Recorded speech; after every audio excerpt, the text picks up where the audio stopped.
It is November 30th, 2021, the year of our Lord. You know what's making me mad today? What? So, I gotta get new plates for the Mercury. Mm-hmm. For those of you who don't know, I have a 2000 Mercury Marquis, and I love the effing thing. Even if I had money, I just love the car, period.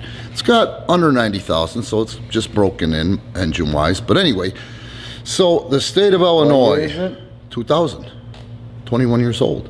You wouldn't know it, right? Only 90,000. That's pretty good. Yeah. So I have to renew my plates and leave it to old Rand to wait till November 30th to start thinking about it because they'd expired in November.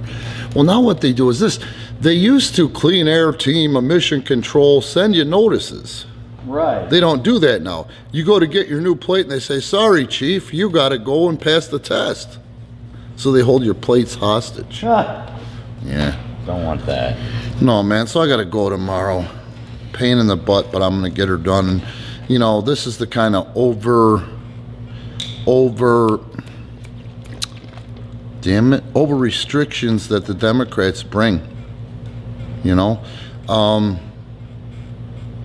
the bottom line is this. We are the United States of America is the most emission or pollution or, give me another word for it. Emissions. It's not just emissions, though. Whatever the F. With pollution, we're the most responsible country in the world right now. And we are the most responsible we've ever been as far as cleanness goes right now. And that's all we can do. You know, when you talk about Asia and India or Hindi-speaking countries and what they're doing to the planet, there's nothing that we can do better that's going to make it any better at an overall picture or in the long run. You know? So this is the kind of stuff I just can't stand because it's all about revenue. It's really not about clean energy or the emissions that come out of my car. You know? Right. So, what I'd like to talk about is this. First, follow us on Insta.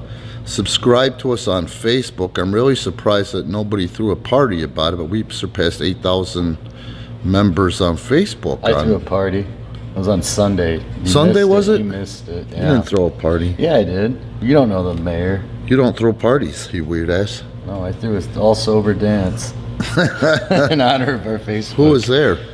Oh, a lot of dignitaries. A lot of notables. Dignitaries like Chet the Jet Jablonski. A lot of dignitaries. Okay. Anyway, yeah, 8,000 followers, I guess we'll call them on Facebook, which is a decent-sized number for a small company, small wrestling company. Need help on Insta, need help on Twitter. And if you, I'm sure you're already subscribed to our YouTube because you're hearing me talk, you know, which this is only available on YouTube and also available on our Patreon. Please support us on Patreon. Pivot Share if you have to. I don't like Pivot Share's business model. They end up with a bigger piece of our creation than we do. That's not fair. You know, that's not cool. That's not necessary.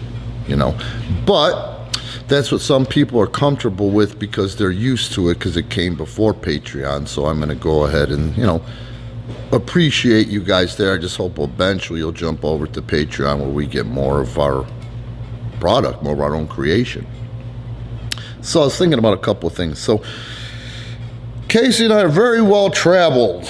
I am officially part of the last full-time crew in professional wrestling. 88, 89, 90, 91. In 88, 89 to 90, I worked for the United States Wrestling Association. That's right, Memphis Wrestling, owned by Jerry Jarrett. In part, the Memphis end of the territory was owned by Jerry the King Lawler. I can't tell you the trials and tribulations and things that I had to do to stay down there, but at the end of the day, I went down for a 3-day tryout with $100 in cash and a shell card. And I ended up staying for 9 months the first time. Wrestling then 8 times a week, bare minimum. We drove 3,000 miles a week.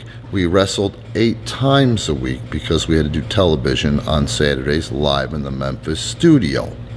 Second time I went down there, I wrestled 15 times a week. That's right, 15 times a week.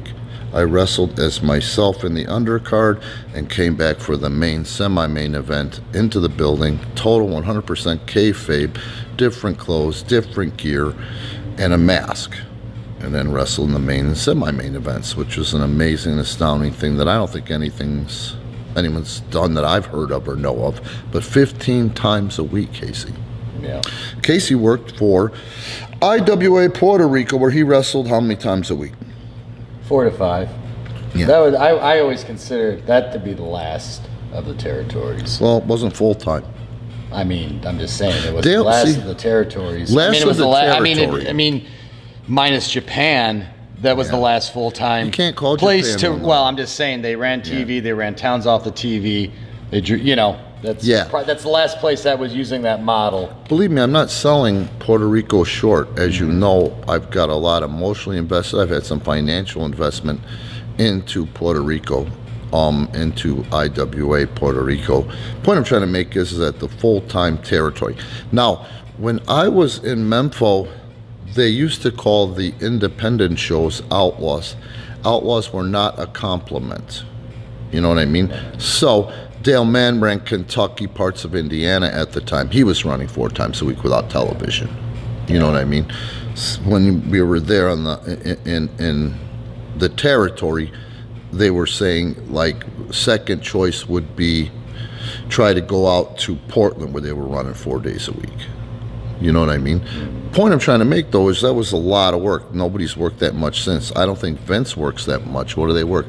I think they actually work 4 days. Only if they go overseas. Yeah, you'll have runs where you work 10, 15 days in a row, but that's about the only time. Yeah. If you take travel out of the equation, I think a full-time schedule for them is actually 4 matches a week, right? Probably. 5 with television. I don't know about now. Probably not now. I don't think they run as many live events. Well, they're starting up again. Right. Yeah. So, like any industry, the only way you can learn this shit is you're not going to learn this by going out and imitating your favorite indie stars. You're not going to go out and learn this industry by stealing the spot of the week, which travels around Instagram. You're not going to learn this industry by imitating what you see on Raw from your favesy, the once a month that you work in an area where they actually know you. You know, you got to get down and dirty and learn. Got to take some chances. It was one hell of a risk for me to take off for Memphis, being from the north at 22, 23 years old. What was it like for you to take off and go to Puerto Rico as a 21-year-old? Sure, yeah. I mean, definitely, especially going. I mean, even though it's a Commonwealth of the United States, still going into basically a foreign country. There's a little bit of a culture shock, but.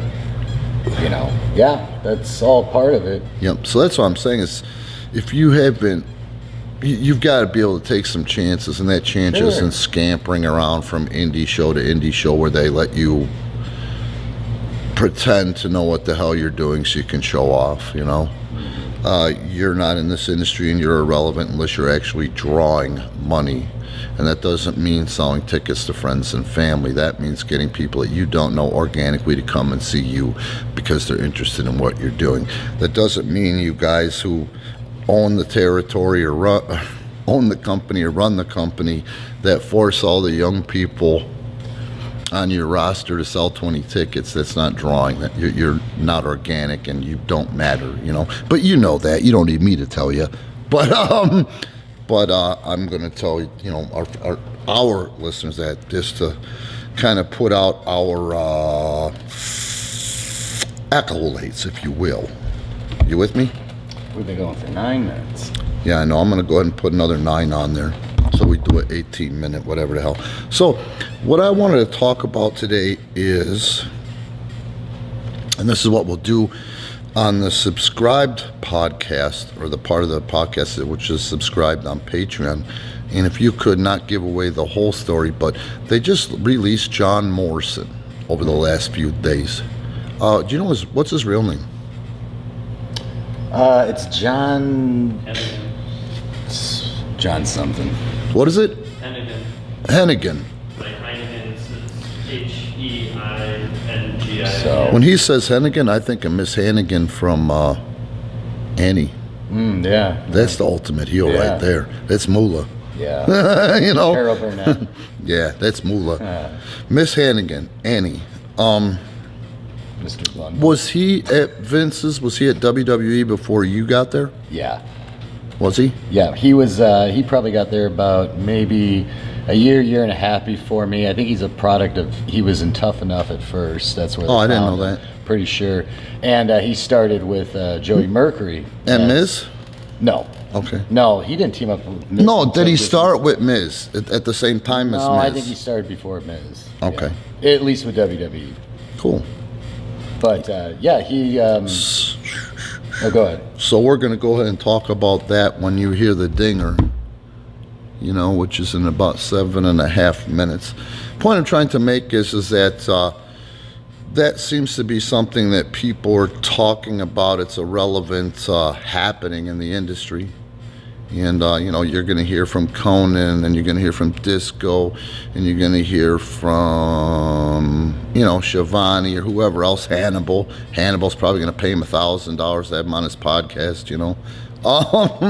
But, you know, here you're going to hear about it from Casey, who actually, you know, worked with the guy. I mean, you heard just a little bit of it. He was a young kid, and how old were you when you met Morrison? How old was he? Well, I think he's a little bit older than me, so I was probably about 24, maybe 23. And he wasn't 30 yet, right? No. Okay, cool. Cool. You know, somebody, and you worked with the guy, right? No, actually, I never worked with him. Okay. Never worked with him. I mean, I worked with him, and I mean, we're on the same crew. Okay. We Well, may, you know what, I take that back. We may have worked some spot shows on OVW. I know once in a while he would come in. So point being, let's save that for the podcast part. You're hearing from somebody that has a connection to the guy. You know, and you're not going to get that anywhere else. Because I saw his promo. Did you see that promo floating around? I read a headline, but I didn't. I watched it. And it's so funny because they want the internet wrestling fan, Meltzer, whoever, Tony Khan, they all want Morrison to be angry. You know, oh, he didn't say it, but he's mad. How in the fuck do you know? Sorry, I F-bombed. You know, they want that to happen. You know what I mean? But what I'm going to talk about when it's podcast time, Patreon time, is his actual value today as I see it, which is usually a pretty good way to see it. What his real value is right now. And I don't think he's going to be at his age and what he learned and where he was a year ago, where he actually said, I love it, I'm making the most money I've ever made in the industry, and I'm the best I've ever been in the industry at 40 years old. You know, so I don't think he's going to be smart enough to go ahead and blow that by being a punk at this point, you know. And, you know, so what I want to talk to you about is, I was thinking about this today, hitchhiking. Have you ever hitchhiked? Never done it. Yeah, see, I started in the 70s, the mid to late 70s. I was just a kid. And was it risky? Yeah. 60s. More commonplace, though. A lot more people did it back then. You know, in the 60s, man, it was like Lyft or Uber. Right. You know? In the early 70s, it was like Lyft or Uber. Sure, yeah. You know? And then, you know, they started to get those reported things like that's how the Manson family would, hook up with these poor young runaways and all that. But, you know, I left home at 15, and if I wanted to get somewhere, my ass had to hitchhike. You know what I mean?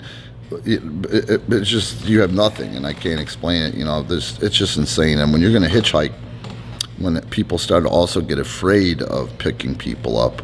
Did you see that new movie by Tarantino, Once Upon a Time in Hollywood? No. They delve into the Manson family and hitchhiking. That's part of the storyline. Yeah. If you see it, you might find it interesting. Yeah, I've had some odd things happen, but nothing where I couldn't defend myself, you know. But I was a tough kid, too, and I was a smart kid. Like, I could get a feel and say, you know what? Drop me off here. You know what I mean? If something was going weird, you know. I think I gotta go now. Oh, did I say 38th Street? I meant 8th Street. Right here. Where are you heading? You know, that kind of stuff. Being that young, though, I was usually, honestly, the gross part about it is I was usually picked up by old fat broads with too much makeup.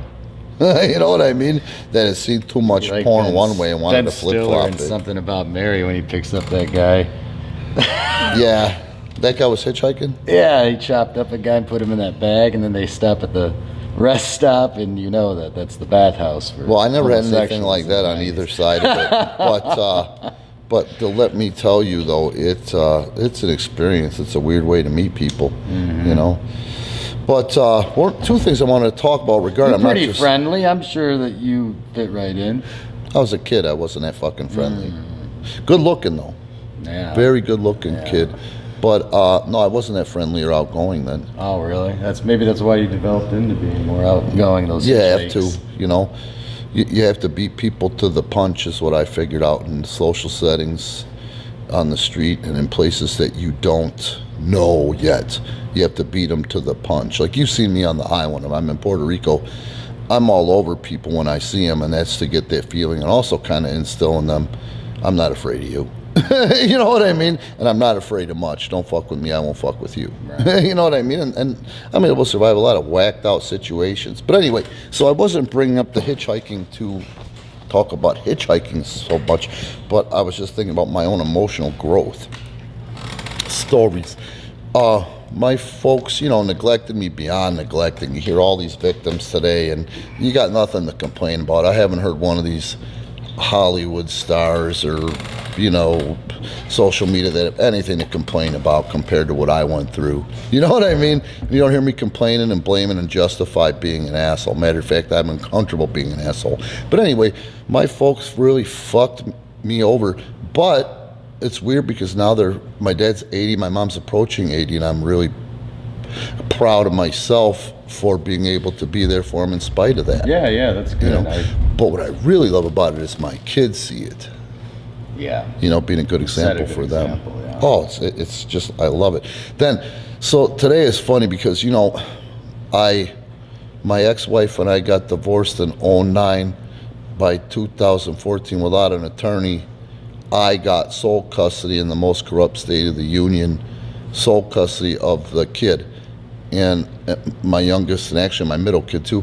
But anyway, my youngest has been with me. So, this is my youngest. She's just amazing. She's pissed at her mom. I mean, pissed, you know. But it's mom's birthday, and I don't know that. I forgot about it, you know. So, Gianna's like, without saying anything, just texted her, happy birthday, you know. And then, of course, that prompts a call from the mother to Gianna. Gianna blows that call off. So, strange number pops up, and I pick up the phone, and I'm like, son of a bitch. You know, bamboozled. I got bamboozled. It's like when you gave me herpes a couple of weeks ago. I'm like, Gianna, you gave me herpes, you know. So I'm trying to finish my workout. I'm actually in the stretching period of it. So I'm like, all right, give the bitch a few minutes. You know what I mean? But I'm gracious. You know, I don't want to set a bad example for my kids, you know? Yeah, that's good. And I'm reading Gianna's body language, and she's just like, quiet, man. That lip is buttoned, you know? Okay, I'm almost, after this, we're going to close. So, point is, Gianna's right there. She's like, where's Gianna? You know, she sent me a text for my birthday. I'm like, yeah, you know what? She's in the other room with her headphones on into something. Don't know what, you know? But I'll tell her that you called to say thanks, you know?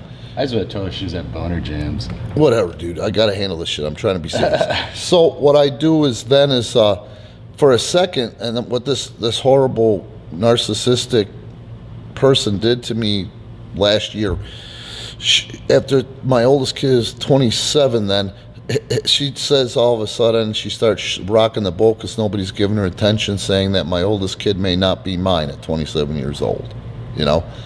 And not just saying it, just trying to perpetuate it, you know? She actually drove out uninvited, unannounced from New Jersey to Oregon. No, I'm sorry, from New Jersey to Montana, just to make the kid take a whatever the hell test, you know, I think it was the swab or something, to get a paternity test back, you know.